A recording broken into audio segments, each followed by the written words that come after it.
Chapter 142. Sorry, Alden said quietly, his fingers lifting the satin sleeve of the dead woman's sweater from her wrist and then dropping it the moment he determined she wasn't wearing a smartwatch. He'd already checked her pockets. This was the woman he'd tried to get help from earlier. The motorcycle rider. He only knew who she was because he recognized the clothes and the hair. Her face had been crushed. When Alden had first approached, he had turned off the flashlight so that he wouldn't have to see it so clearly. Then he had turned it back on because finding a phone might be a lifesaver. But still, he didn't check for an inferior earpiece until he looked in all the other likely spots. He dragged his fingers lightly down her cheek, tugging hair wet with blood and water aside from the ear that was still intact. She was wearing a small jade hoop earring. No tech. Alden removed the earring. There was no guarantee her body would be here when this was all over, and there hadn't been any other identification. Maybe she had left behind someone who would want proof or a memento. Okay, he said, looking away from her. You next. The other body was across the street, mostly covered by a wooden table that was missing 3.5 legs. Alden wouldn't even have spotted it if not for the shine of the broken mirror right next to it that had drawn his eyes. He picked his way through the debris. When he dragged the table aside, he found that the older man beneath it looked surprisingly unharmed. He was lying on his side, his arms and legs bent in a position that almost looked like rest. Is there any chance he's okay? Avowed could be really tough. Maybe he was only unconscious. Ignoring a clench of anxiety about the fresh pile of hard choices that was about to land on him if he had found a wounded man instead of a corpse, he held the flashlight closer, balancing Zaride's weight carefully as he leaned over to touch the neck just below the gray stubble on the jaw. The man's skin was colder than the air around them. And no matter where Alden pressed or how hard, there was no pulse. Despite his worries about what he could possibly have done if the man had still been alive, Alden's heart sank. His lips aren't even the right color. It was just wishful thinking. He checked the man's wrists, then his pockets. In the flannel coat, he found a phone that wasn't in gear. It wouldn't even turn on. And in the pocket of his pants, he found a wallet, which didn't seem strange to him at all until he opened it and realized it was full of soggy American bills. He stared at them for just a second. That's right. Avowed don't have much use for wallets. The driver's license said the dead man was from Iowa. He must have been visiting family. The motorcyclist probably. Maybe he was who she was going back for. Alden wondered why the man had been stuck here. It was unlikely that a regular human was courage testing himself against a disaster like the Long siblings. He must have ignored the sirens, refused to board the trains. It doesn't matter why, I guess. People died so easily. He tucked the license into his bag beside the snake's bento and the earring, then he walked on, trying not to think about things other than moving in the right direction. Trying to stay positive. It was getting harder to do that. The peace of mind chains had worn off. He could tell. He'd been bracing for a return of the crippling panic he'd felt on the bus earlier, but that didn't seem to be on the menu. Instead, his bitter thoughts were extra bitter now, his dark ones as dark as the situation warranted. Someone did this. Someone made this happen. They made Earth look so much like Thagund. All I wanted was life. A few people. School. I've been trying so hard to claim it. I was only just wrapping my hands around it. And someone took it away. I've thought of another reason I don't want to put you down, Alden said to the dying Artonan on his back. Terrible people did this. All of this. Whoever attacked Matadero. Those guys who hurt you. Zaride and single quote H had stayed behind to put up signs. It was such a small act of thoughtfulness. Not a grand gesture, just a little thing because she was worried for her neighbors. Alden had taped one to that gate for her, using extra tape so it would last through the rain, and then 3 men had walked through it. Maybe they hadn't planned to kill anybody. From the conversation he'd overheard, it sounded like they'd only intended to search the house. But they'd seen Zaride there, loading a suitcase full of oranges into something that looked like it might be worth money, and that stupid monster had shot her with a knockout gun.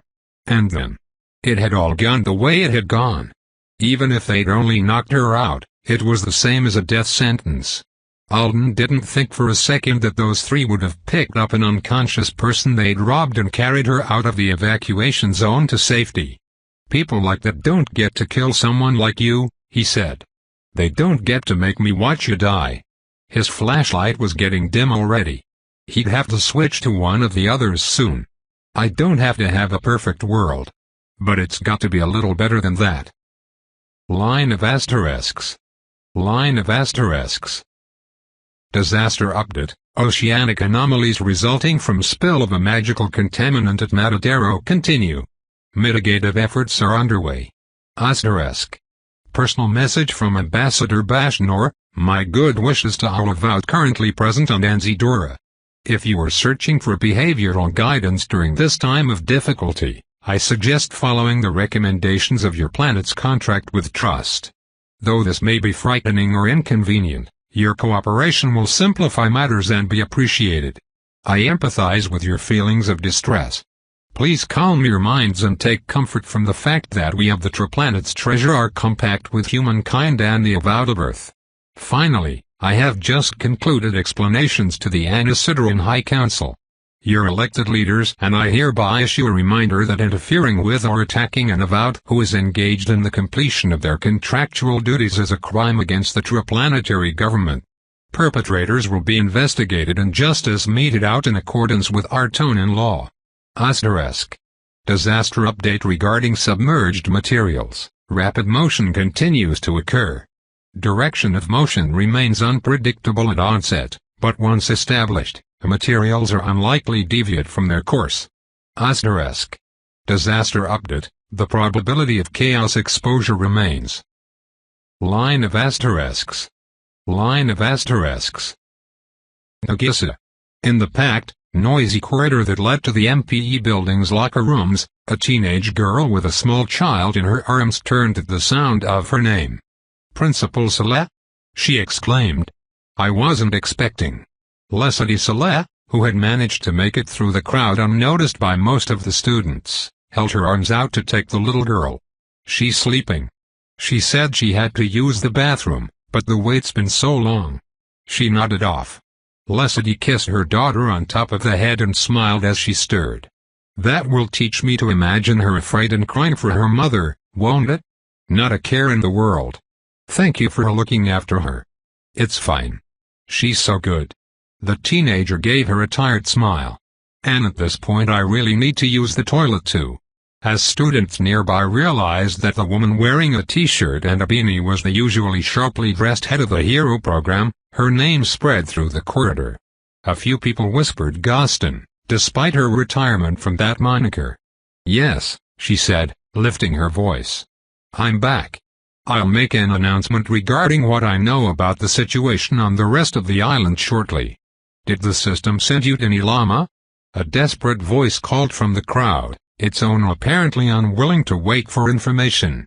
"You're back so early," someone else said. "Does that mean it's almost over?" "Principal Sleyca? Excuse me. I'm sorry. But did you see my dad? I really will answer questions soon. In the gym.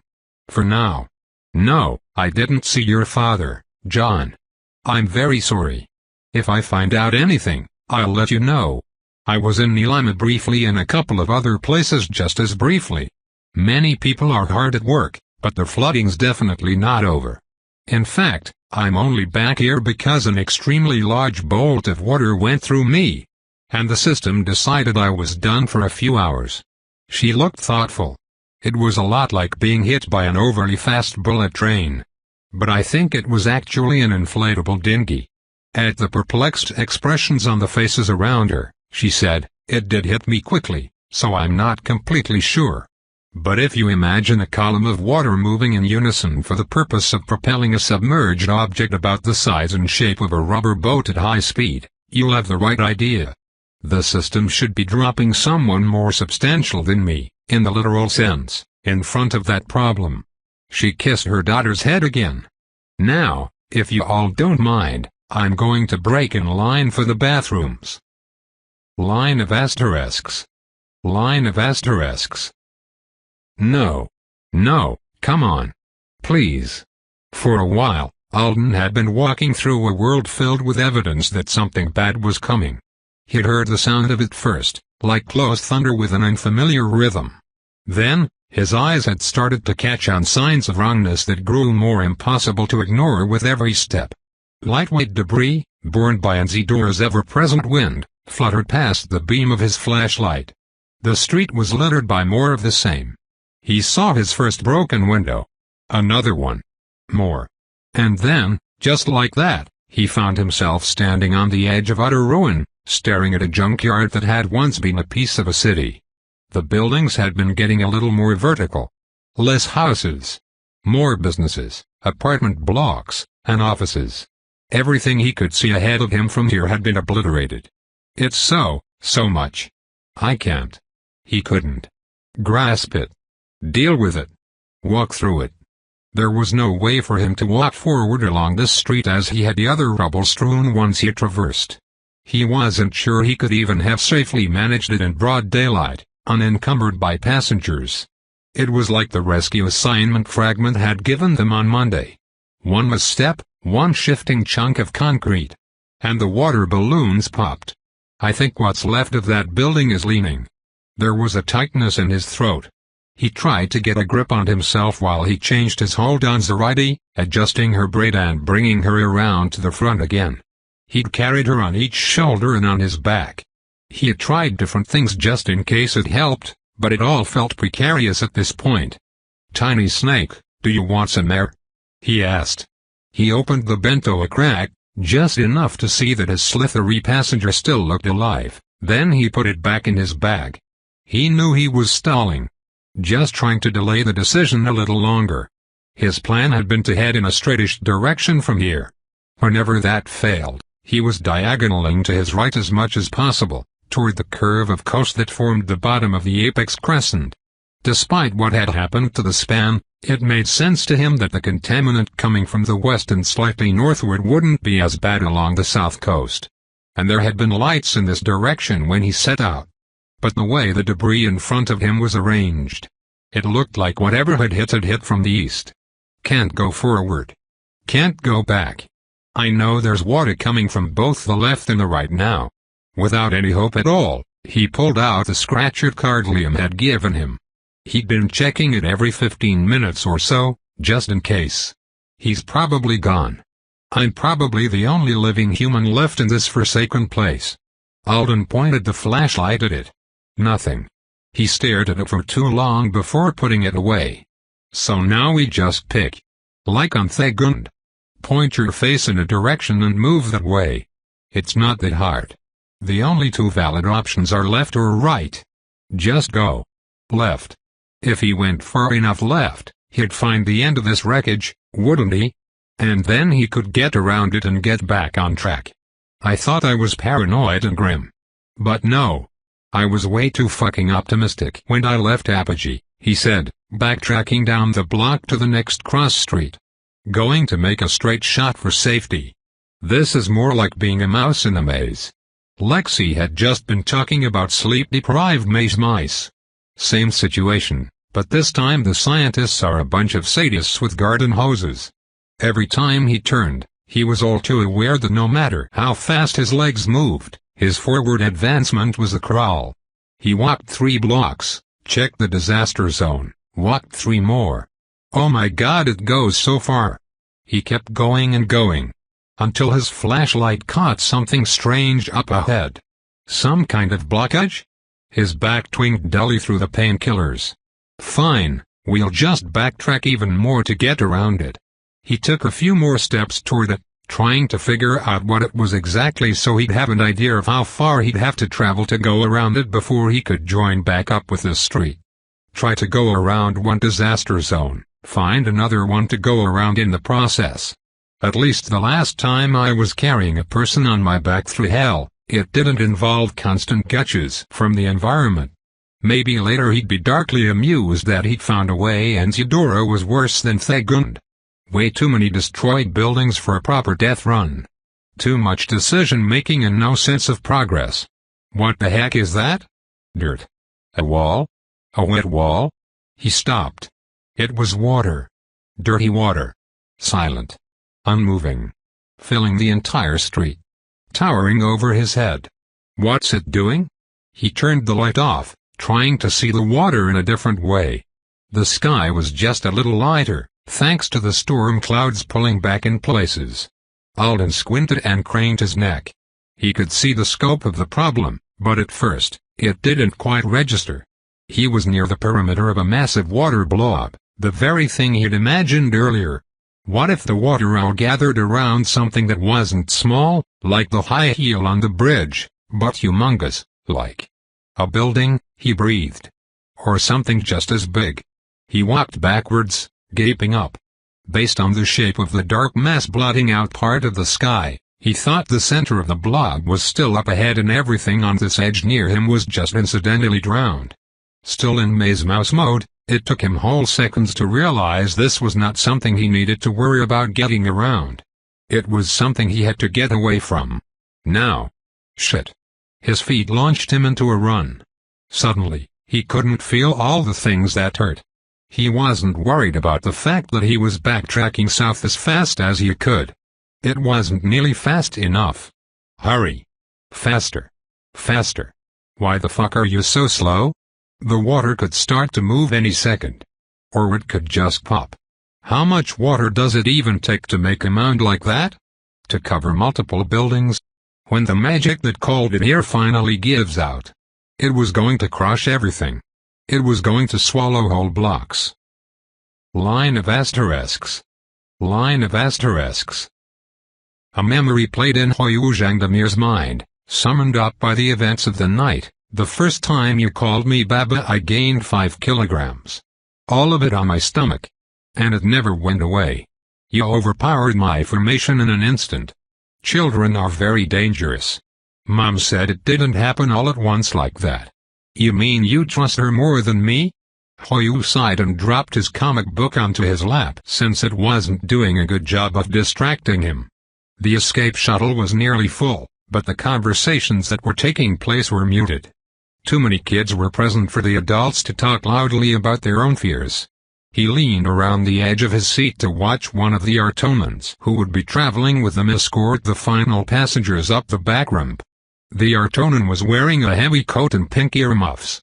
A few of the newcomers were rubbing their arms. Apparently the TC had gotten even colder. It had been quite a while since Hoyu had arrived at the unexpectedly frosty teleportation complex and been directed to the hangar that held the shuttle. That's a good thing, right? If they really thought this was the end of days, they'd be in more of a rush. It would be different. He hoped. This was way calmer than any of the planetary evacuation scenarios his parents had practiced with him over the years. The flyer and the hidden security shed at home. Instant teleportation away from your desk at school to a half-dozen different places on Anzidora. Or even off it. You might just blink and find yourself on the triplanets, Hoyu. Don't be afraid if that happens. Be polite to everyone and wait. We'll join you soon. He swallowed. You'd better join me, he thought. You'd better. You'd better. I'm doing what I always promised I would. Finally, the last person boarded. The man took the seat across from Hoyu. They were packed in so close that their knees bumped. Sond, he thought. He's a rare hyperbole sighting. A couple of years ago, games of who can spot a hyperbole first had been a regular occurrence whenever he hung out with his classmates in the city. The man was wearing glasses with dark blue lenses that didn't perfectly hide the way he was staring. You've been very lucky, said Sond. Are you reading me with your weird thing? Don't do that. Sond claimed to sense the shadows of a person's potential pass. Which was pretty out there even as far as you types went. I know, Hoyu said politely. He picked up his comic before the hyperbole could try talking to him again. He pretended to be engrossed in the pages. It was a story about a boy who'd just become an older brother. Definitely written for children. When Hoyu was little, he had looked at it until the pages were starting to break free of the binding. He had really wanted his parents to give him a younger brother or sister at the time, so he had made a show of reading it conspicuously in front of them every chance he'd gotten while making not-so-subtle comments about how they had a spare bedroom.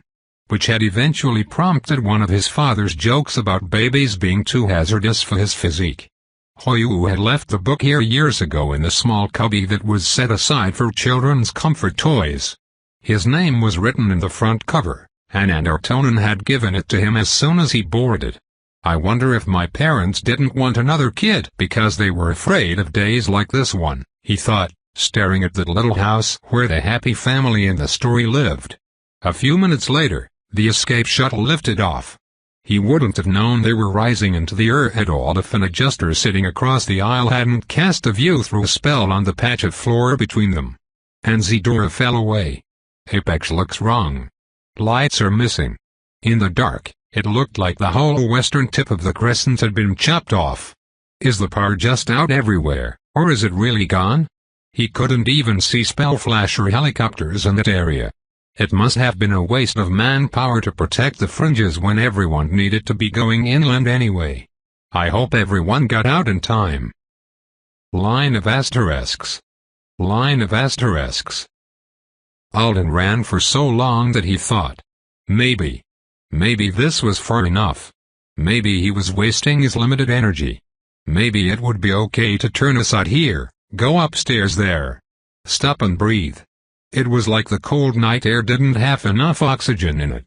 Disaster update, probability of chaos exposure is now negligible.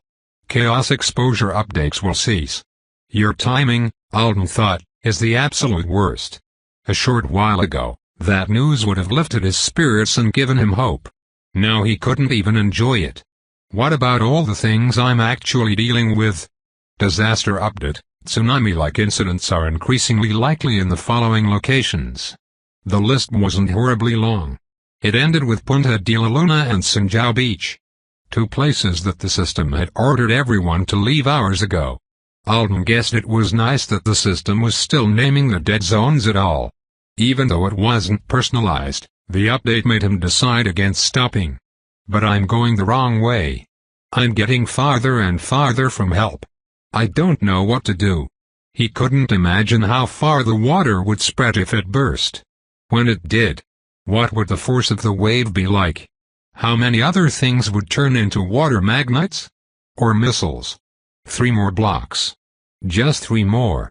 Then I'll look for a sturdy building. He almost made it. Line of asterisks. When it happened, it sounded like an explosion that wouldn't end.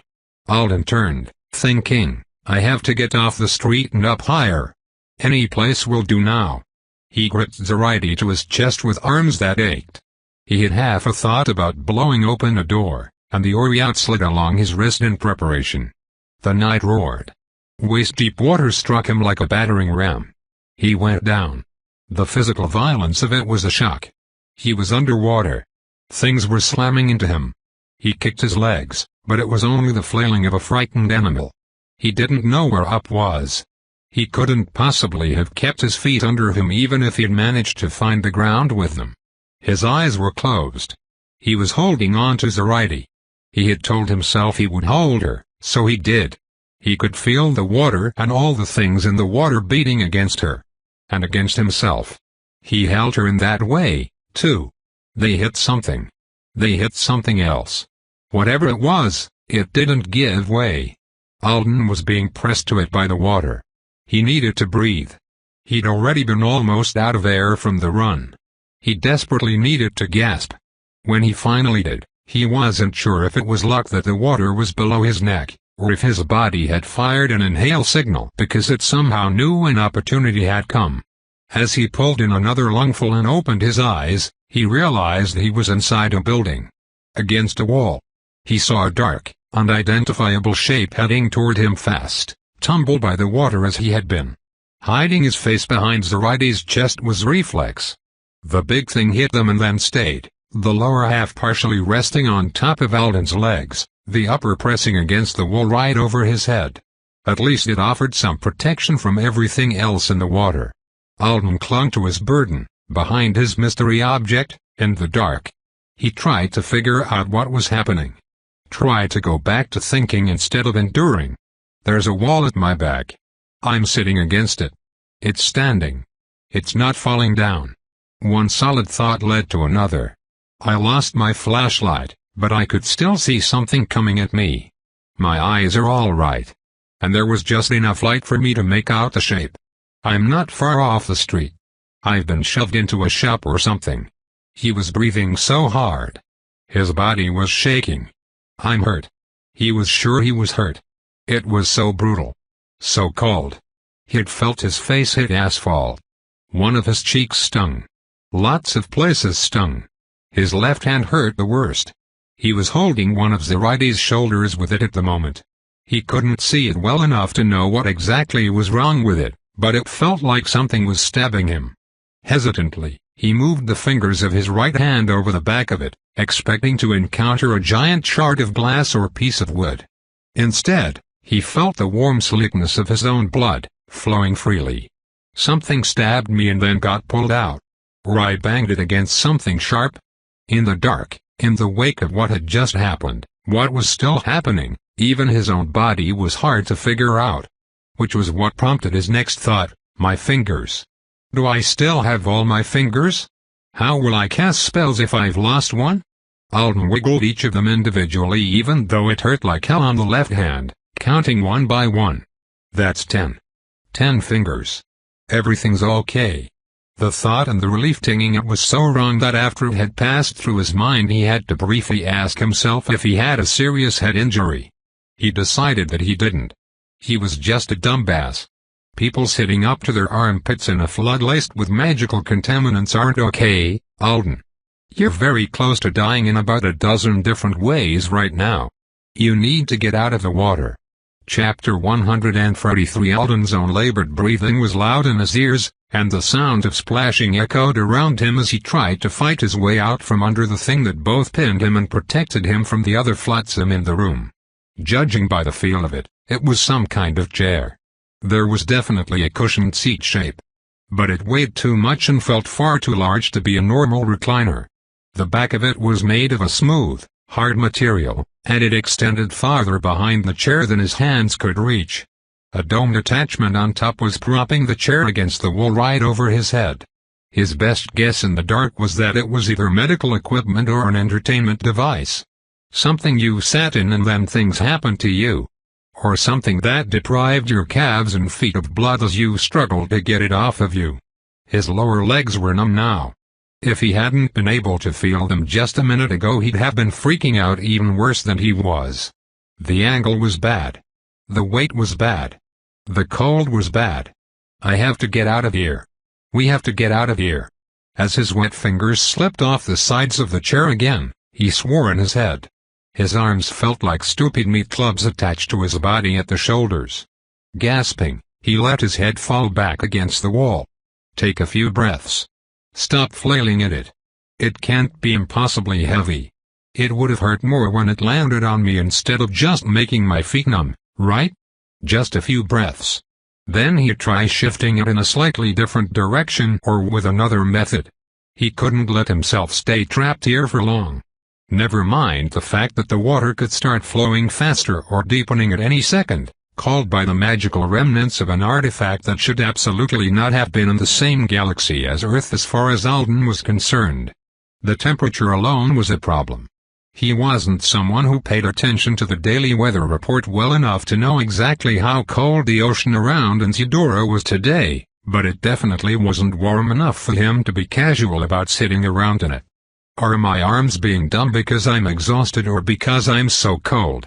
Zoraiti was stuck under here with him, her chest pressed to his, her legs extended out to his right. Her face was underwater whenever he wasn't actively trying to place it above it. Alden didn't have much trouble keeping his skill active on things in water.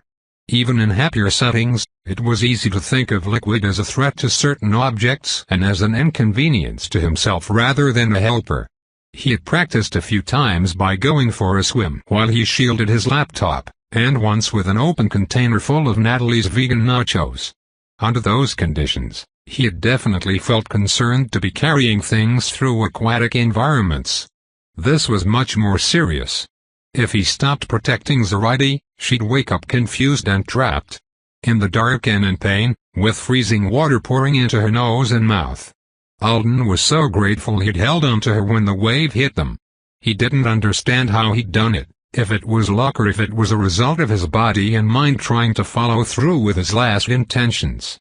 He almost wanted to believe the skill itself had helped him to do the right thing, but that might have been fantasy. In any case, it definitely hadn't been a product of clear thought in the moment. Now, he could think, but his fears for his burden were still visceral. He noticed, in a passing way, that holding Zoraida with bearer was feeling different than it had before the wave. Some subtle change had occurred. But it felt like a solidification of Alden's authority to carry and protect her rather than a threat to it, so he just accepted that it was happening and gratefully gave more of his conscious attention to the pressing problem of getting this damn chair off of the two of us. Since it wasn't just going to move easily when he shoved at it, he needed to see it better.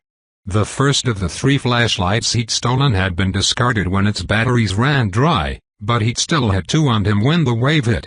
Both of them were gone now, even the cheap-looking mini one that he'd shoved into his pocket for easier access. That only left the tablet. He hastily brought his bag up above the surface. He wasn't quite shocked that it was dry inside, but he was glad that the waterproofing was more perfect than he'd realized. He grabbed the tablet and closed the bag, letting it fall back into the water as he thumbed the screen. Kibby looked warm, dry, and safe sitting at her desk. "Choosing the path of higher onus is more difficult than I knew, Alden," she said in a serious voice. "For example, my honored instructor says children of the ordinary class may be disappointed in me whenever I fail to win games. Even games I'm not very good at, like hopscotch. Do you think that?" Alden tried to study the chair by the video's light. He still had no idea what it was for. Both of the armrests had panels with buttons. There was a shiny black lid that looked like it would cover the head and chest of the person sitting below it when it was pulled down. Currently, that lid was open wide, pressed against the wall above him. He leaned as far to each side as he could so that he could see at least some of what was going on behind the chair. So that's what we're dealing with. People definitely sat in this thing, and it definitely did something to them, and it was definitely not moving in the direction Dalton had been shoving a minute ago because the partially submerged lid of another chair was sticking out of the water, wedged against the back right corner of this one. "This isn't impossible. I can handle this much. Let's not freeze to death." A cloud of his own breath fogged the air in front of him. He glanced at his injured left hand. It looked just like it felt. There was a deep gash across the back that gaped open half an inch at the center. Blood was flowing from it, and making a fist hurt. Alden dropped the still-playing tablet, letting it slide under the water onto Zoraida's ribcage. The device was supposed to be waterproof, too, so he'd trust it for the sake of keeping even a little light. From what he'd managed to make out of the furniture arrangement, he thought an up-left-back combo motion would work to free them. One good shove. Don't waste it. Give it everything you've got. If this doesn't do the job, you switch to trying spells. He didn't want to have to do that. Lifting would be faster than his Ori-out spells. If he could make it work. 1. 2. He took a breath and bent forward, his face kissing the icy surface as he got his hands underneath part of the chair that offered a decent grip. 3. He didn't know why he screamed the water fuck as he lifted and heaved. It wasn't like that was going to contribute anything but noise to the process. But the chair slowly tipped off of him, lid scraping the wall as it went. As soon as it splashed onto its side, Alden drew his thighs in, pulling his numb lower legs with them. Not stuck. Good. I did it. It was really hard. Everything's gotten so hard. His tablet had slid off of Zoraida onto the floor, illuminating the water from below. He grabbed it, and Kibby's voice filled the room again. Staggering upright was a massive chore. His body was stiff and clumsy. Zoraida felt like she weighed about 1,000 pounds. Up and dry. We get up and get dry. Trying to figure out where he was and where he could go from here, he stumbled a few splashy steps on legs that were coming painfully back to life. The water was filthy and there was a slow current to it. Things were still bumping into him, but at least there wasn't the enormous force of the wave behind them. The room he was in was smallish. There were less than a dozen of the weird chairs, and most of them had been tossed by the water. Along the front wall, Floor-to-ceiling windows looked out on a brand-new river. Alden had obviously been swept through one of them by the flood. Behind a tall curved desk with a tiled front, a logo painted on the wall showed a man and woman, both with absurd chests, grinning as they sat in the chairs. "Yeah, I still have no clue what this place is. Don't know. Don't care." He waited for the open door. Out on the sidewalk, he squinted up, judging row-off lines by height. 3-story. 3-story. That one over there looks like 4 with a flat roof. He was too tired to travel in search of better. Line of asterisks. Oh wow. Crap. What's this thing doing to me, Zarighty? Shivering on a pink and gold poof of a stool on the upper floor of a women's clothing boutique, surrounded by a glowing flock of flowery-smelling candles in jars and tins, Alden bit his lip and prayed that the bandage he'd just applied to his hand was about to stop trying to enter the laceration it was supposed to be protecting. How? The handwritten instruction booklet in the medical kit, provided by the petrified Artonan currently resting on his legs, said this type of bandage was for moderate bleeding injuries. The thick, sticky rectangle had looked normal enough. Kind of like it was made of the same stuff that blister pads were. It was definitely not made of that stuff. Alden was glad he lit the first of the candles with his promise stick spell before he started working on the injury. Even the simplest casting would have been hard to pull off while a bandage was doing this to one of his hands. Is it sucking on it now? What in the alien hell? Why would anyone want their wounds so heavily interacted with? He was shaking. He wanted to set a big pile of clothes on fire and warm himself by it. But burning down the dry top floors of his chosen shelter probably wasn't clever. He stood with a grunt and started stripping instead, trying to ignore what was happening with his hand while he looked around the dim shop for something that would be warm. He was willing to wear the curtains if he had to. Shorts fell onto his shoes with a heavy splat. The legs were just wide enough that he could escape without taking off the boots. He'd rather avoid that, since he'd just have to put them back on again. Wet, freezing feet were inevitable at this point, and he'd be hard-pressed to find a better choice of disaster footwear in his shop. Plus, if something bad happened right now while he was dressing, he could run away without pants on, but not without his feet covered.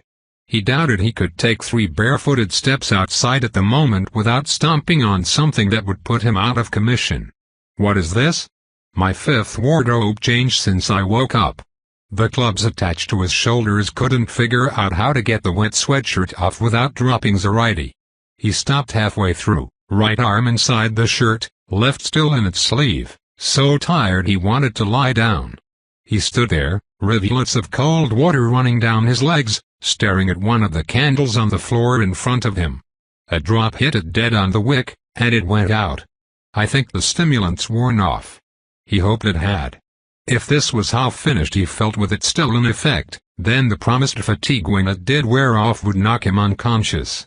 He'd given the other stimulant to Liam. The kit hadn't come with a third. There were mood enhancers. Based on Zarighty's instructions, one of them might as well be called "You're about to feel ecstasy even if you're being slowly flayed." The other was something that just made you a little happier. Alden wasn't sure a little happier was what he needed. He stared at the dark candle. I don't get to rest until we're out of here. Move. Move. Fuck, Alden. Do it. Warm your ass up. Maybe it'll make you functional. He forced himself to. Locating a pair of yoga pants that were stretchy enough to work took a couple of minutes. After he put them on, he finished escaping from his soaked Canada sweatshirt. The warmest top he could fit into was a one-size-fits-most sweater robe. By the time he'd gotten it on, the bandage was finally finished sealing itself to his hand. Or whatever it was it had been doing. Has the water gone down yet? There wasn't any point in trying to get out of this place until it did. He'd only set a slugging pace, wear himself out even more, and keep getting colder. He went to one of the store's narrow windows to check. Alden was on the 3rd floor. All the doors in this building had the same kind of interface-operated locks that his apartment and intake had. Every one of them he tried was unlocked. He had glanced at the 4th floor briefly before coming back down here to take advantage of the clothes and candles. There was just a photography space up there. Random props. The stairs went right up to the roof. It's not receding, he thought. He was staring at the first floor of the building across the street, where a tangle of broken, white-painted boards floated, bumping against a restaurant sign on the exterior wall. The water had been touching the bottom of that sign when Alden waded past. It was still touching the bottom of it now. What if we're stuck? What do I do then? Do I have to? Despite the chaos downgrade, the system still hadn't brought communications back online. Let's. Some more light would be nice, he said quietly. We can't move yet, so let's do that. Let's have all the light. He spent a while lighting every candle in the place while Kibby talked to him about the path of hieroglyphs from the tablet he'd left on the pink stool. It was surprising to him that she was worried about the Hopcatch revelation. She knew how the class divide worked. It was baked into her tone in life. Alden himself had had knowledge of it even before becoming an avowed, and lots of television watching in the vault had polished off enough misconceptions and assumptions to make him confident that he understood what the cultural ideal was. Though he had much less of a sense of how well and how often the ideal was met in practice, and the subtleties involved would probably keep surprising him for years. Maybe on some level Kibby didn't think she'd really be allowed to make the class shift. The adults at the lab had been tolerant of her ambitions but not fully supportive. She'd probably been so focused on proving to them that she could be a wizard that she hadn't started seriously imagining what her day-to-day life would be like when she was one. I do think it would be unfair of them to expect me to excel in every activity, she said nervously. Nobody is good at everything. Alden pried the metal lid off the last candle and lit it with one of its fellows. If they were face to face, he might have teased Kibby just a little. Not about her fears, of course, but about the fact that she hadn't connected her teacher's warning about the way the children on Ertona might feel about her to her own feelings about Joe. Alden, having been treated to many earnest descriptions of distinguished Master Whirly Rodin's character, intelligence, and magical might, had made the connection immediately. Kibby thought it was natural that Joe had once ordered her father to go back to school and spend a couple of years studying an obscure field that Joe himself didn't feel like investigating. But she had also expected Joe to use her father's service to have universe-shaking breakthroughs. Not in an, I hope he will, kind of way, but in a he will. Anything less is unacceptable to all of us and will shatter my worldview, way. Her family's chosen wizard was probably only allowed to lose games of Hopcatch if his opponents were knights. Alden checked the window, willed the water level to drop, then sat back down on the stool. While he warmed his hands over one of the candles, he thought, I almost died again. People had reassured him when he was younger that what had happened to him and his parents was a freak occurrence, a single random tragedy, not evidence about what the world he lived in really was at its heart. You won't ever have a day this hard again, Alden. Life is mostly good. He had believed it. Years of safety had supported it until this past one. A mental command pulled the latest set of disaster alerts up on his interface, and he stared at them. It's just bad luck, he muttered. I'm not stupid enough to take it personally. He wasn't stupid enough to take it personally. And yet, other people did not seem to get shit on by circumstances quite this much. Quite this often. I want to go home. He'd thought it so many times on Thagund, when the home in his mind had just been Earth. Here he was, on Earth, and the longing was back. And he didn't even know what home meant to him anymore. But he did believe that if he asked her for help, if he accepted the kind of responsibilities that would allow him to ask her for help like Alice Art single quote H had, then he would fall into something so all-consuming and inescapable that he would never get his hands on home again. How could I? In the best-case scenario he could imagine right now, using the privilege resulted in his life on Earth effectively being over. I can't. I don't want it. He looked down at Zoraide. I can't let her die here either. Kibby's video had just ended. He was about to click on one she had made about a rhinoceros-looking animal toy she had acquired when suddenly Alden remembered that he, too, was in possession of an animal. Shit. He yanked the bento out of his bag so fast that one of his sandals and his scratch-rit card came with it. I'm sorry. Don't be dead. He'd been giving the orange snake periodic breathers, but in the aftermath of the wave, he'd forgotten it completely. The reptile was coiled up. Its eyes were open, but it wasn't moving. Alden squinted, trying to figure out if it was alive or if snakes might possibly coil up with their eyes open in death. He really couldn't tell, and he thought it would be mean to poke it with a chopstick just because seeing it wiggle would make him feel better.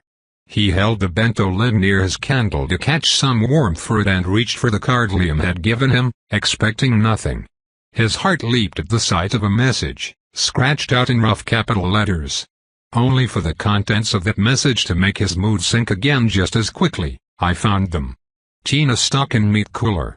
Took long time to get her. Everything WNW of Apogee very bad. Don't come. How's your direction? When did he send this? Alden grabbed the stick that went with the card, rose to his feet, and went back to the window. He stared down at the river below him. His stomach felt like a pit as he scratched a reply. N of Apogee awful. Lots of rubble. Huge flood. He looked at the window one more time. Don't come here. Below him, the restaurant sign he'd been using as a marker was nearly covered. The water had begun to rise. Line of asterisks. Hope was a strange emotion. You kept finding crumbs of it long after you thought you were finished with each other. Alden didn't hear any more falling buildings. There was no enormous roar of sound this time. He had on dry clothes. So he hoped a little more. He hoped the snake was alive as he tucked it away again. He hoped the lungs had miraculously found a way out. He hoped that the flooding would recede, that the system would send him a message, that he would get just one more reprieve. As the water approached, he carried a candle with him up the staircase to the 4th floor. He sat on a step beside it, rubbing his ori out with his good hand and watching the danger approach at a pace that was just slow enough to make him think maybe it wouldn't catch him. Narrow escapes had happened several times tonight. Even one in a stairwell. Why not another? The water reached the step below him. Alden didn't think this building was the magic's target. The liquid wasn't climbing the walls. It must have been steadily filling this place because there was a large target nearby. He and everything else in the vicinity were just in the way. He ascended the last flight, stopping at the door that led out onto the roof. When the water finally touched the soles of his boots, he turned the knob. His hand trembled against it. Outside, his candle flickered in the wind. He held it and Zoraidi both close to his chest as he searched the surrounding buildings with his eyes, looking for a place that was turning into a big water blob. He spotted it at once, though it was more distant than he'd expected. It was still a short while until dawn, but the sky was lightening now. And blackening the view, there was a roll-off line that wasn't a roll-off line at all. A dark swelling clot where once there had been a building. Another catastrophe, waiting to burst. Alden could actually see it growing. The water mounted toward it from all sides. The pressure and depth alone would kill me if I was at the bottom of it, he thought. He wondered if Anzidora would be all right. If it could possibly be. What if everywhere looks like this? What if it's not just here? How much will be left? Will anything at all? He watched the dark mound grow. He tried to come up with another idea. Some way forward. Pulling up the legs of the yoga pants so that they wouldn't get wet, hitching up the ends of the robe. Staying warm. Staying alive. Scratching around for hope until he finally had to admit that the last crumb of it really was gone now. The water was up around the tops of his boots. He could feel it flowing toward the mountain on the horizon, which had become a destroyer. This time there was no way to even imagine himself escaping. Not on his own. The current tugged at him. He wouldn't be able to stay on his feet soon. I really just want to go back to my dorm room. And joke around with the guys. Take a phone call from Jeremy. I want yesterday back. I want it unruined. Let's get to safety, Zoraidi. For real this time. His skill still had that solidity to it. Like holding Zoraidi had become more natural for his magic even as his body struggled. He'd have to think about that later. Contract, I'm going to use my privilege. I don't really know how it works. But let Mother know. And get me out of here. Line of asterisks. Line of asterisks. Contract Earth to contract I, a personal request from avowed Samuel Alden Thorne has been detected. Requesting connection to Mother. Providing relevant information. Awaiting decision from Mother. Awaiting decision. Decision acknowledged. Line of asterisks. Line of asterisks. Alden stood there, feeling like he'd just given away something precious. Knowing he had. His interface flared. Request for use of privilege received. Request denied. What? He breathed. The water was up around his calves and still rising. If not now. We're about to die. Me and Zoraide, and I. Did I misunderstand? Did I do it wrong? Is there an oath that comes first? The deep sense of loss had turned to confusion, and that confusion was rapidly transforming into terror. Wait. For what? There's not a lot of time. I'm not sure I can even stay upright for long, and there's nothing else I can. A loud sound he couldn't identify made his head whip toward the east. Oh God! Some of the water was shearing away from the top of the mound. A giant waterfall of it. It's starting. System, what shall? He tried to run from the danger, toward the other side of the roof even though that was laughable. He couldn't help himself. The coming wave was going to kill him, and he couldn't just stand still for it. But before he made it to the edge, his right boot went out from under him, yanked sideways with so much force, by an unseen force, that Alden screamed in pain as he fell. He tried to hold onto Zoraide. His head was underwater, and the shoe, caught by a tiny mote of the same magic that was already in the process of murdering him in a much grander way, was dragging him along the rough surface of the roof. I can't.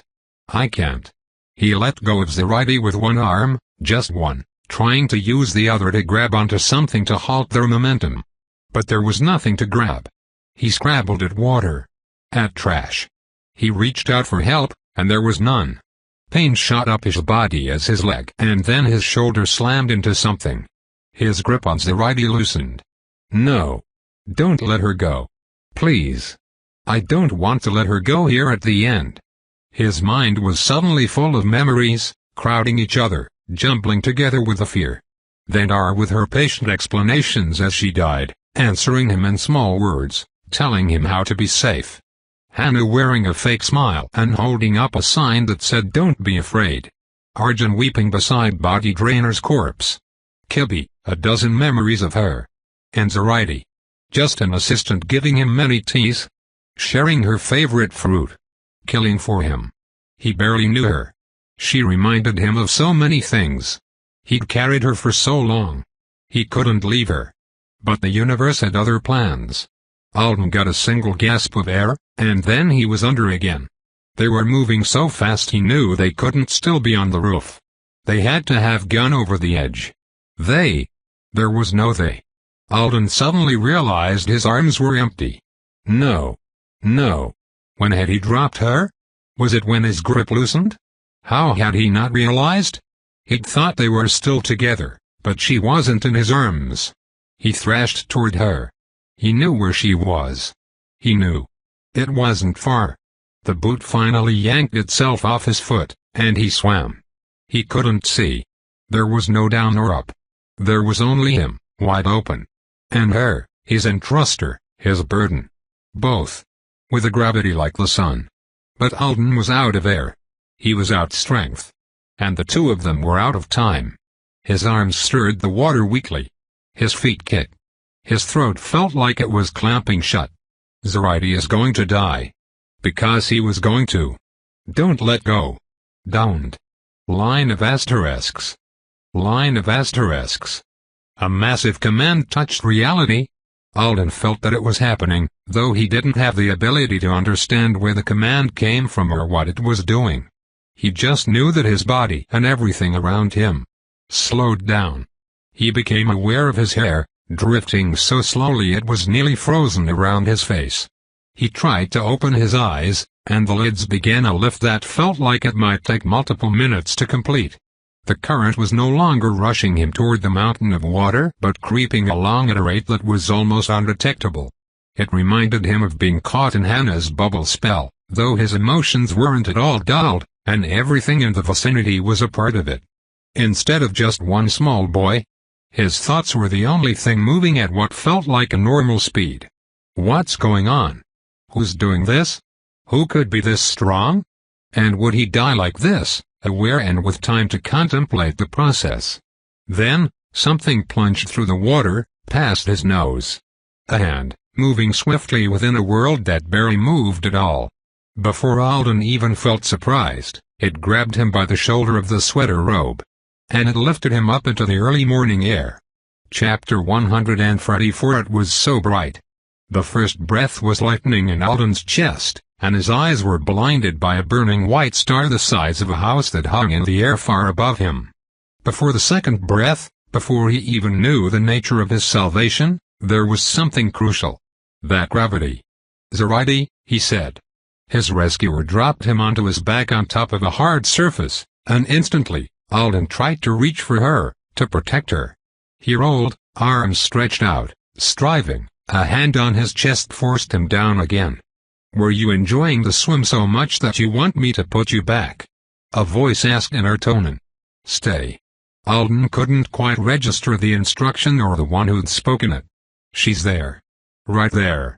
I'm so close. I'll collect greater than her. As soon as I've tended greater than the Riabi single quotee I've already caught." An unfamiliar face leaned over him. Dark brown eyes, uncommonly close set for the species, stared down. "Hello, Alden. I did hope to take a look at you, but I imagined a more social first meeting. Zeri, I'm Ashurti. Don't worry about the daughter of the unsingle quotage family. For now, she's safe. You were hurt and probably very confused. Contract, provide an injury assessment for this avowed." After a brief pause, the Artonan patted Alden on the chest and smiled. "You're not dying. And you're obviously not in intolerable greater than pain. The only thing left to worry our minds with is your emotional management. Do you feel so overwhelmed that you might lose control of your behavior or pass from consciousness?" Alden felt a surge of fear, as much as his exhausted body could give him. But not at the suggestion that he might pass out. This person wasn't understanding. "No," he tried to explain. "My arms. Zoraide." He didn't have enough air yet to fully say the very important things that needed saying. "Save her. Help her. She's with me. I thought she was with me. But she's not in my arms. I lost. You haven't." The Artonan leaned even closer to him. Dark hair held together and 3 long braids slid over his shoulder as he studied Alden. "She's right beneath us. You were only an archaic measurement based on the distance of a small mountain-dwelling creature's leap greater than apart when I pulled you from the water, and you're not much farther now. She's still held by your authority." Alden shook his head frantically. "My skill doesn't work like that. I can't. When I'm not." "Ah. So that's why you're arguing." The man's smile turned strange. "If it's like that, all right. I'll get her for you now. If you stay here." His face, looming over Alden's, had been blocking out most of the sky. When it disappeared, the blazing star overhead stung his eyes again. "Wait," thought Alden, squinting. "What is this? What's actually going on around me right now?" That was when he finally dropped his burden. And when he finally realized he'd been holding her all along. The change was drastic, and it was unlike anything he'd ever experienced before upon letting go of something he was carrying with his skill. He felt like he'd lost himself in one way and come back to himself in another. In that moment, with a soul-deep focus on Zoraide suddenly reduced to intellectual and emotional worry, he didn't understand much about what had just happened to him. What was still happening? His body was a storm of sensations, most of them bad. And the world was full of such astounding, impossible sights that his brain was doing unhelpful interpretive things as he tried to comprehend it.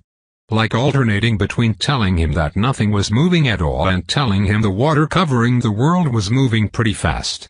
Because there were visual indications of speed, the way the surface rippled around obstacles, froth forming at the edges of a few still visible rooftops. but it was like a video of fast-moving water that had been paused. Everything was strangely quiet. Not paused. Slowed. He remembered thinking that was how it was working when he'd first been caught in the effect. And, on top of that, there were so many other confusing things trying to make themselves known to him all at once. He couldn't even understand what it was he was lying on. Just inches above the water, the firm translucent green surface had enough texture to it for him to use a wet hand to push himself upright into a sitting position without slipping. It was an omegon shape, big enough for 4 or 5 people to comfortably lie on. It seemed completely solid. Beyond that, though, Alden wasn't even sure if the platform was a magical device or a spell effect. His rescuer, a knight, Eshurti, had placed him near the edge of it. Below him, the ripples the Artonan had created when he jumped overboard were the only things in the world, other than Alden himself, that moved with a normal-looking speed. And that was only at first. As he watched, within a second or two, they slowed down just like everything else. He was baffled. He was shivering from cold again. His head hurt. His ankle and one shoulder were throbbing enough through the painkiller he'd taken earlier that the injuries were probably more serious than bruises. And as he tried to collect all of these facts into a coherent picture of what was going on, his eyes were turning to the most astounding sight of all. The blot to the east, that mountain of water, had been subjected to the same magic as everything else. Its collapse was halted and illuminated by more spotlight-bright spells hovering in the air above and around it. Alden swallowed. Who could do something like this? Alisart's single quotation's display of power on Thagund had been larger in scale, true. But Alden had been nearly out of his mind and observing it from a distance as he ran. He had never actually been in the middle of it while it was ongoing. Here and now, he was profoundly conscious of his own smallness. Then Eshurti was back, breaching the surface of the water with a splash that sounded unexpectedly flat. He launched himself up to land gracefully on his feet on the Nonagon, just on the other side of Alden. He had only been gone a moment, and was holding Zoraide like she weighed nothing at all. "To carry me," she was saying in a faint voice. "It would be best for you to leave me here. You must think of the peace your life gives to Hntion Alisart single quotage. An Hntion view Lart single quotage. Of Stuar, are you going to bully greater than a human child with the names of every living art single quotage, Zoraide and single quotage? At a time like this while you lie bleeding in my arms. Don't you think that's too much?" For a second, there was a pause as Zoraide tried to fix her good eye on the knight who held her, and as Alden stared at the ambassadorial assistant in turn. "She's just now finishing the sentence she started before I pulled the enchantment from the puzzle door," he thought. "That means I really did keep her preserved. Without touching her. Somehow. And now I'm not preserving her anymore. No." He threw his arms out and opened his mouth to demand that the knight give him his dying Artonan back, but Eshurti was already bending down to pass him Zoraide. Alden tried to activate his skill the moment she was in his arms, but he couldn't. "I let her go. I've lost entrustment. Zoraide, say I can carry you," he said urgently. Her braid fell across the arm of the bathrobe he was wearing. The pale brown fabric was being stained with blood. As soon as her good eye met his, her pained expression gentled. "Don't worry about those men," she said softly. "I'm really not worried about them. At all. Let me, Hntion Eshurti, this is Alden Riabi single quotee," Zoraide murmured. "His flyer was stolen. Please take him to safety." "I'll take care of him," said the knight, keeping one eye on them and pointing the other toward the mountain of water. "If you let him carry you." "There's also the matter of the greenhouse," she said. "Zoraide and single quotage, I will be inconvenienced if you don't let the avowed use his skill on you." Eshurti's words had a tone of rebuke in them that wasn't present on his face. She frowned. "Say I can carry you," Alden repeated. "We're almost out of here." "Yes?" Zoraide said hesitantly. Alden activated his skill. It wrapped around Zoraide, and he sagged with relief. Holding her, even while sitting down with the bulk of her weight in his lap, was hurting his injured right shoulder. He gripped her with both arms anyway. "You're all right. I'm alright. I didn't lose you for long. We're not dead yet. Can you hold her like that for a while? Escherty asked. I'll be sending you both to a medical facility, but since she's injured so badly, I have a specific healer in mind. I can hold her, Alden said.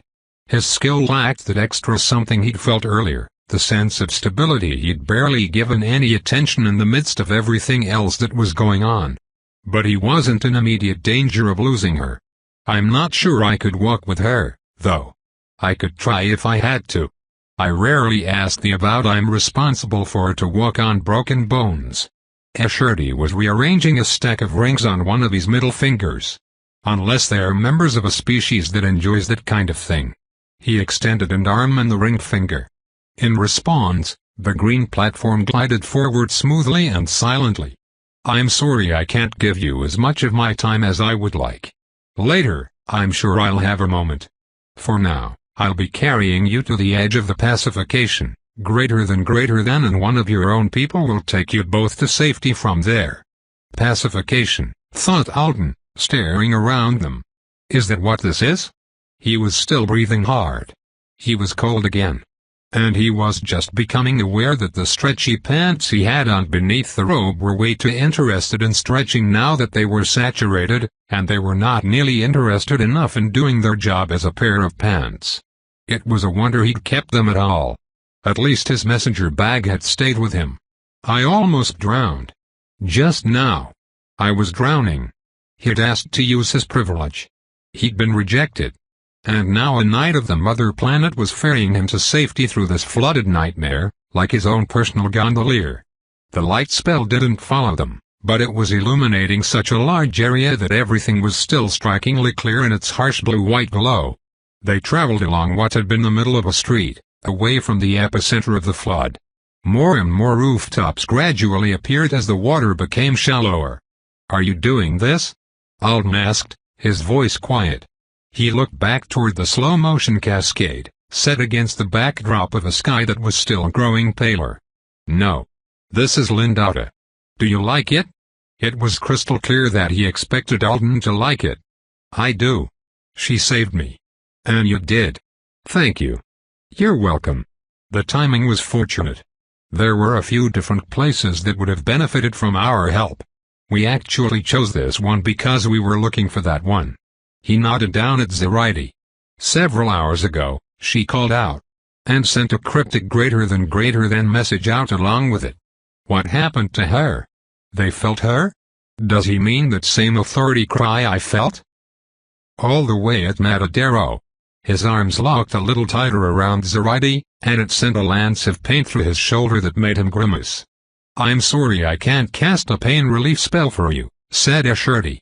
Lynn is good at that kind of magic, but I have been at odds greater than with most healing spells for years. I'm fine, Alden said. Esh gave him an amused look.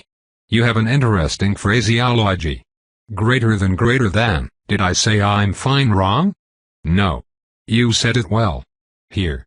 I can cast a spell that will warm and dry your clothes. A moment.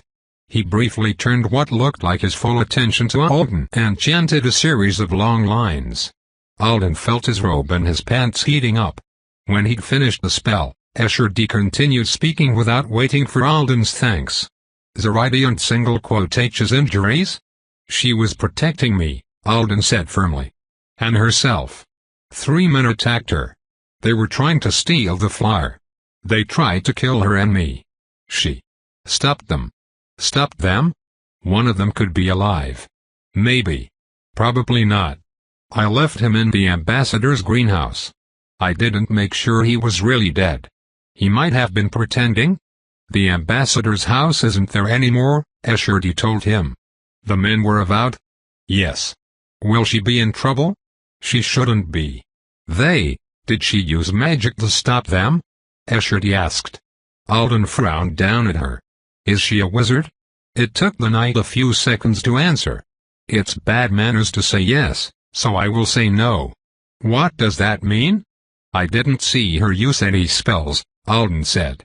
She punched one in the throat, stabbed one in the head with his own weapon, and she made the flyer take off with the third inside. His arm was in the way when the roof closed. Escherty tilted his head. He glanced at Zoraide again. The arm got chopped off, Alden clarified. Just in case that wasn't obvious. I see. I'm sorry for the difficulty of the night. Below them, the water had gotten shallow enough that Alden could see a lot of the destruction wrought by the last wave.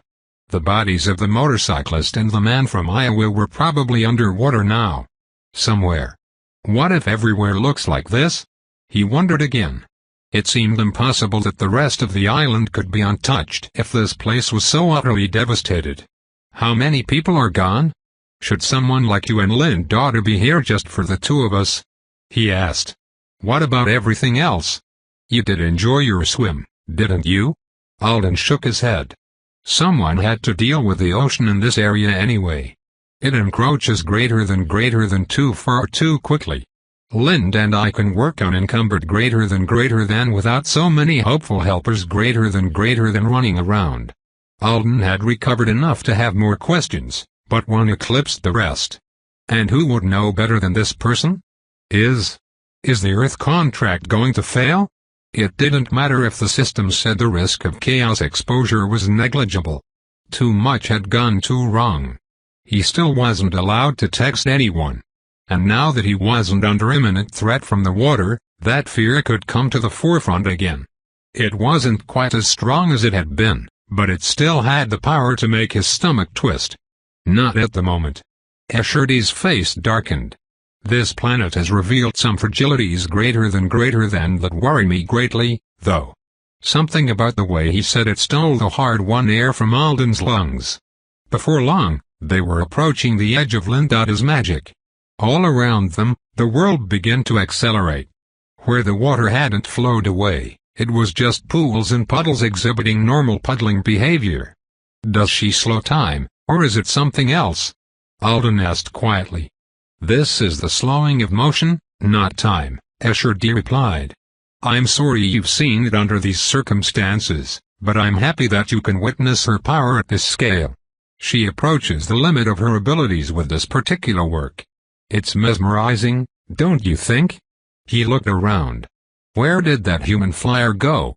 The knight crooked the finger he was using to direct their platform, and they turned the corner of a building. A short distance away and below them, a black helicopter was parked in a surprisingly clear section of the street. There it is. Alden, the human pilot will carry you and the girl from here. Alden was wondering why the helicopter hadn't just flown closer to pick them up and save the Artonans some time. Then it occurred to him that it might not be able to get through Linda's pacification.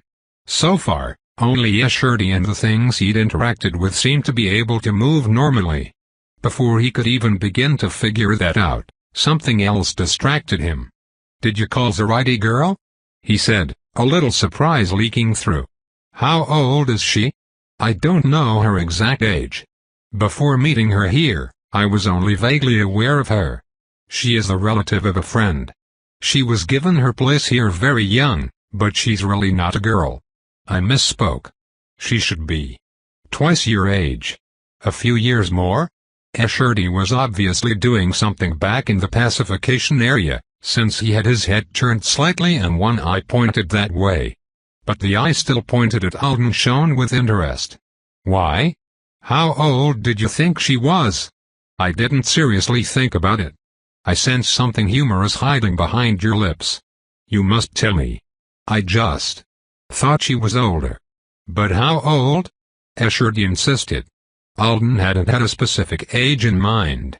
Zoraide looked quite young, but he learned not to put too much stock in that. And she just seemed like an older person. 60 in your years. That's boring, the knight said in a disappointed tone. When I tell her about your mistake, I will say you thought she had seen the end of her first century. He lowered them to ground level, and Alden got his first good look at the side of the helicopter. A wide split V formed from a network of geometric patterns was painted there in gold. Vora. It was impossible not to recognize Lutzov's malign tattoo. Do you know Alaya? She donated greater than this flyer and its pilot for evacuating people from this place.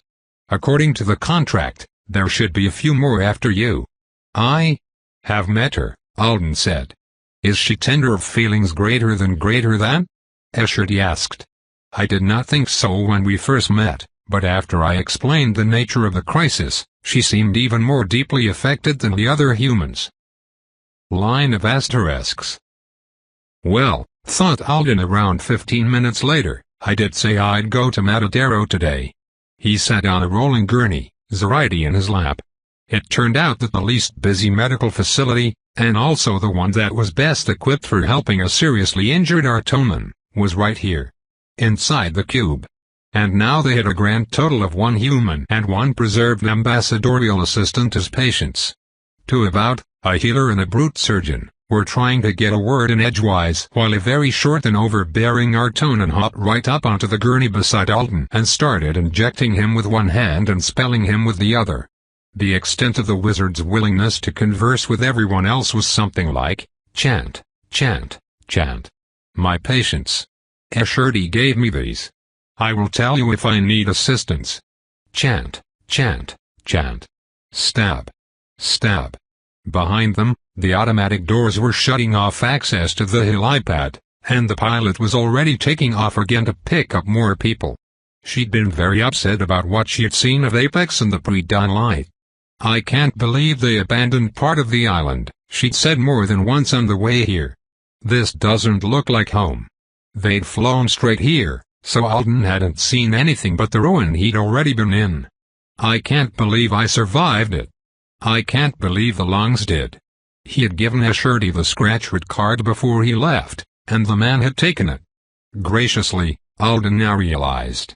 A knight who had the system's cooperation didn't need a toy to find a bunch of lost avowed. As the gurney rolled down a bright hallway, Alden looked at the 2 human adults. How many people are hurt, missing, dead? Before he could settle on which to ask, the feel of a hand going to the tie on his robe set an alarm off in his head. No, he said in Artonan, clutching the fabric closed with his fist. All 3 members of the medical staff looked startled at the vehemence in his voice. Alden was exhausted, and he was sure some of the things he'd just been jabbed with were making him even muzzier. But his oriot was tightening around his left bicep as he suddenly realized, for the first time since he'd been pulled from the water, that there was a risk of the casting tool being discovered. He was in a situation where people were going to want to take his clothing. Doctors just loved to do things like that when you were injured. So busy trying to provide you with medical care that they never stopped to think for a second how depriving a guy of his shirt might ruin his life. The Artonan healer blinked at him through a pair of glasses with tiny lenses and held up something that looked like a large silverfish scale. I need to put these on your chest and arms for my next spell. I'm too shy, said Alden. The humans looked even more confused than the alien. Maybe the system wasn't translating Alden's nonsense for them. Or maybe they were just wondering what kind of person was so shy that a near drowning wasn't enough to make him expose his torso. I'll be quick, said the Artonan after a moment. I'll put them on myself, Alden countered. In private. I need to use the bathroom anyway. You don't know how to sing the sticking song. There is a song to make them stick. I'd rather you take care of Zoraidi first. My skill could fail any second. When it fails, I will help her. For now, I am helping you. The wizard and Alden stared at each other. If I can't put those things on myself, then I'll be the one who moves my clothing around, Alden said slowly. However you need it moved. I'll do it. It's easier if you, the good child Sleyca's parents say we don't have to be afraid of healers because they're very understanding about our worries. The healer adjusted his glasses as if he needed to peer at Alden a little harder. All right, he said irritably. But you are too old for Sleyca. I recommend you view the stories of his cousin Sleyca. They will help you to navigate greater than the urges greater than and struggles of adolescence. Alden's relief was soon overwhelmed by the need to summon up the last dregs of his focus. Oriot had been getting better and better about helping out when he wanted it to move around on his body. Thanks to that, the 2 of them managed an awkward dance with the robe while the healer applied the scales. The indigo loop changed arms twice, and by the time they all arrived in Matadero's medical center, Alden had managed to get it to slide down his back and into his pants so that he could lie still and not act like quite such a menace to the people trying to help him. Why is this place so huge? He wondered as the Artonan continued to cast spells on him. Matadero itself was very large. It was hard to get a sense of its scale from pictures, since a shiny cube on the water didn't really offer you much to go on. But as the helicopter had approached, Alden had been surprised to see how the walls loomed and how far below the pad the waves had been when they'd landed. He assumed that the bulk of the structure was a big empty space of some kind. Very powerful avowed killed very dangerous things here. He doubted they worked in a mop closet. But however large that space he imagined was in actuality, it was leaving plenty of room. Because this med center definitely wasn't the simple spot Alden had imagined. It spanned multiple floors, and it was basically a fully equipped healing hospital. Just one devoid of patients and mostly devoid of staff. I really don't like the fact that this place is so huge. That can't be a good thing. You didn't build entire hospitals in places where you didn't expect to one day need them. You want to sleep? The healer said. What? Alden was pulled from his dark calculations about the number of beds they must have here by the question. The healer was finally prying the scales off of his chest. His injured shoulder felt better, but nothing much had been done for his foot yet or for his hand or, "Sleep will be good for you," said the Artonan. "It helps with the healing and with the healing." Alden could tell that was some common turn of phrase by the way he said it. "And we may have more patients coming. And she will need a lot of help." He was frowning at Zoraide. "Head injuries." He looked unhappy about it. "Will she be all right?" "I'll handle her myself. She will be fine. You leave her with me and go to the shower." He tapped on the leg of his glasses. "I've already ordered shower one to deliver your potion sprays. Don't stand on the leg that hurts. Just balance on one foot.